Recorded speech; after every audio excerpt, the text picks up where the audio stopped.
5 easy tips to improve your health and your diet. This is Dr. Gregory Charlop. I am a telemedicine and wellness expert, and you can find me at Gregory Charlop, MD, GregoryCharlop, MD.com.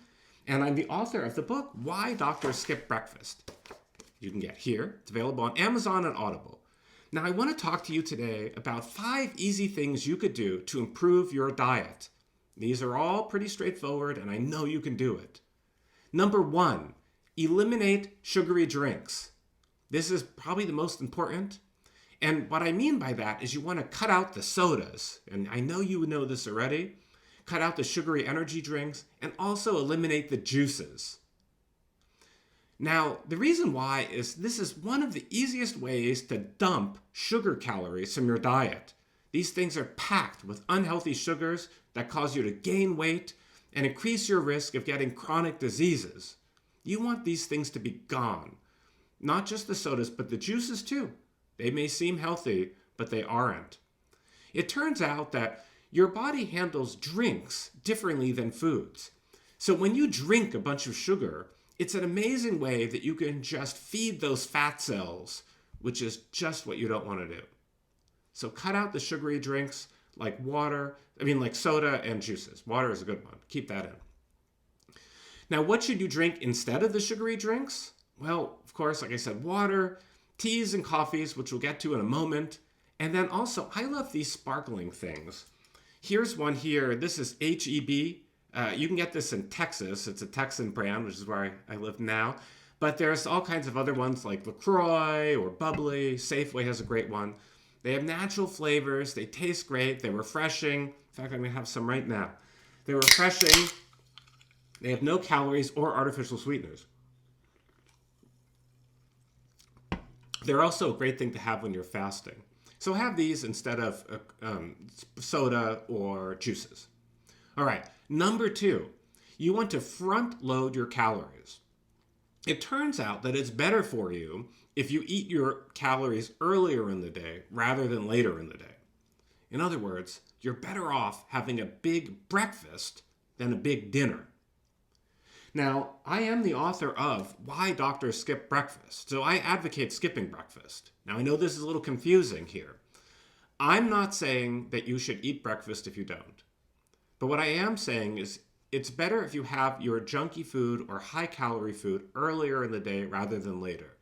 There have been a bunch of studies on this, and it turns out that your body will absorb and retain fewer calories if you eat them early in the day rather than later in the day. So the moral of the story is don't have a big, heavy, unhealthy dinner. Go for earlier in the day instead. Number 3, add as many herbs and spices to your diet as possible. Now, where is it here? I get these huge things of garlic. This one is from Costco. You can see what you like. I add it liberally to everything. I add garlic, I add oregano, I add turmeric. I add it to whatever I can, to salads, to pasta. If I eat, I like these like lentil-based pastas. Add it to whatever you cook with. Add it to vegetables. If you eat meat, you can add it to your meats. But add as many herbs and spices to things as possible. Oregano and garlic are 2 of the best. It turns out that these little herbs are nutritional powerhouses. They contain lots of very beneficial things that reduce your risk of cancer, of asthma. They make you live longer. They can even help you lose weight. They do everything. They ward off vampires if you have enough garlic. And, here's the thing about them. The very thing about these herbs and spices that give them their wonderful smells and their great tastes also are what make them healthy. So, ounce per ounce, sprinkle per sprinkle, herbs and spices are some of the healthiest foods around, and I encourage you to have them as much as possible. Number 4, drink your coffee and tea. I've got my coffee mug here. Drink it. It turns out that coffee and tea are some of the best ways that we are able to get these phytonutrients, these special nutrients from plants that make us healthy. There have been lots of research on coffee and tea, and we know that coffee makes you live longer, period.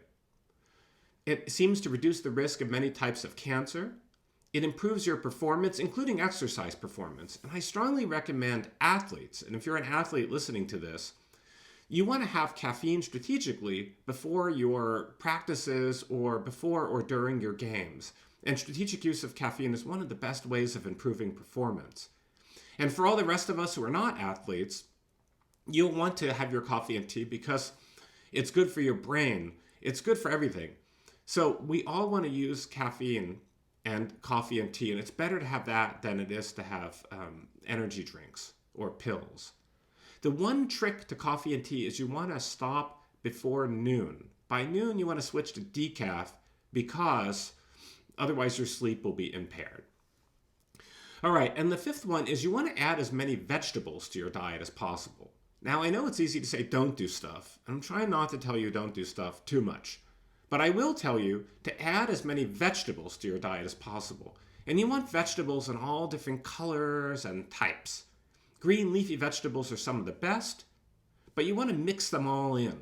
Also, berries, which I know are fruits, but you want to add as many berries in different colors to your diet as possible. These things are cancer-fighting powerhouses. They're good for you, they taste great, and it's fun to experiment with different ones. So, the 5 tips for athletes and non-athletes alike. Number 1, cut out the sugary drinks.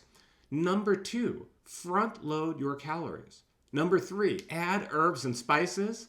Number 4, drink coffee and tea. And number 5, add as many berries and vegetables as possible to your diet. This is Dr. Gregory Charlop. I appreciate you watching, and we will have more tips to come.